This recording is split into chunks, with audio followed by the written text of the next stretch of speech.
Question देखते हैं। The electric field in a plane electromagnetic wave is given by E Z.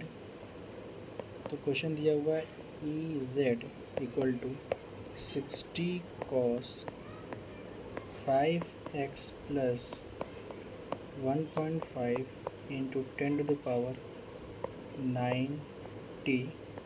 Volt per metre. ठीक है, ये कौन से डायरेक्शन में है? जेड डायरेक्शन में है। ठीक है ना, ओके। दिया हुआ है then the expression for the corresponding magnetic field is here subscript denote the direction of the field. अच्छा ठीक है, तो हम लोग जानते हैं जो ये वेव की इक्वेशन है ना, अगर इसका डायरेक्शन देखना हो कि किधर ये मूव कर रही है, ठीक है, तो जो ये बना है ना ए कॉस के एक्स प्लस ओमेगा टी, है ना, तो उसमें ये के एक्स है, तो के साथ जो लगा हुआ है ना ये एक्स, ये देता है डायरेक्शन ऑफ वेव। क्या देता है? डायरेक्शन ऑफ वेव, है ना, यानी कि ये वेलोसिटी का डायरेक्शन है। किसका डायरेक्शन है? वेलोसिटी को। किधर है ये? एक्स डायरेक्शन में है। अच्छा, इलेक्ट्रिक फील्ड किधर है? इलेक्ट्रिक फील्ड दिया हुआ है आपका जेड डायरेक्शन में, है ना। और हम लोग ये बात जानते हैं कि इलेक्ट्रोमैग्नेटिक वेव में direction of motion of wave और इलेक्ट्रिक फील्ड और मैग्नेटिक फील्ड आपस में तीनों एक दूसरे के परपेंडिकुलर, एक तीसरे के परपेंडिकुलर होते हैं। मतलब ये भी 90 डिग्री होगा, ये भी 90 डिग्री होगा और ये भी 90 डिग्री होगा। सब कैसे होंगे? 90 होंगे, आपस में परपेंडिकुलर होंगे, है ना।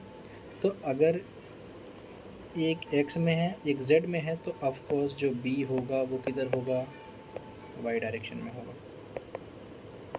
ठीक है, एक्स वाई जेड। ऑप्शन में सारे वाई और एक्स और जेड प्लस माइनस दिया हुआ नहीं है, तो यहाँ से क्लियर होगा वाई में आएगा। ठीक है, तो ऑप्शन या तो ए हो सकता है, या तो मतलब फर्स्ट हो सकता है, या तो फोर्थ हो सकता है, क्योंकि इसमें दोनों में एक एक्स दे दिया और एक जेड दे दिया, तो वो तो नहीं होगा। ठीक है, अब देखते हैं कि इसका जो एम्पलीट्यूड दिया हुआ है 2 × 10⁻⁷ और ये दिया हुआ है 60। ठीक है, तो एम्पलीट्यूड निकाल लेते हैं, उससे हम लोग का आंसर क्लियर हो जाएगा। अब एम्पलीट्यूड कैसे निकालें?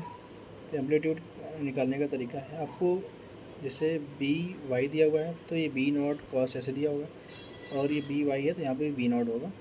तो एक्चुअली में हमें क्या निकालना है? फार्मूला ऐसा बनता है, इसका फार्मूला होता है कि ई इक्वल टू बी, या E not equal to B not into C. C is a speed of light. ठीक है ना। अच्छा, तो ई की वैल्यू आपको फाइंड करनी है और बी की वैल्यू आपको दी हुई है। बी की वैल्यू कितनी दी हुई? सॉरी, ई की वैल्यू दी हुई है 60 और आपको बी की वैल्यू फाइंड करनी है। तो ई नॉट ये एक्चुअली में जो दिया हुआ है वो क्या है? E equals to E naught cos में, तो ये दिया हुआ है ई नॉट की वैल्यू। ठीक है, तो हम लोग यहाँ पर रख देते हैं जो कि दिया हुआ है 60, और ये वी नॉट की वैल्यू दी हुई आपको फाइंड करनी है ना। इंटू सी होता है 3 × 10⁸ मीटर पर सेकेंड। ओके, ये अब बी की वी नॉट की वैल्यू क्या आ जाएगी?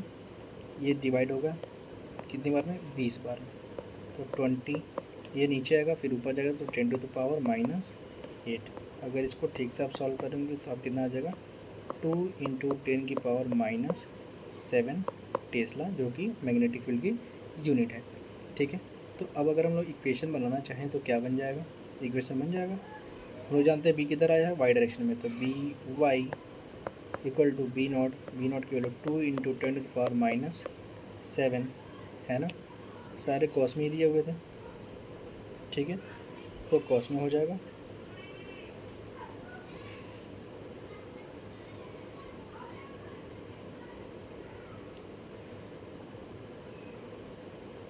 सॉरी, चेंज नहीं होगा, मतलब कॉस है तो कॉस में हो जाएगा।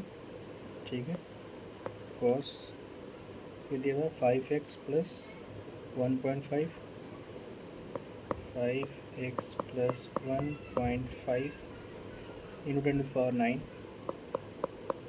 10⁹ टी टेस्ला। ठीक है, तो option 1 is correct, B Y है ना। इसमें कॉस दिया हुआ, ये कॉस के फॉर्म में था, चेंज होगा नहीं, साइन में नहीं जाएगा, ठीक है, हो जाएगा,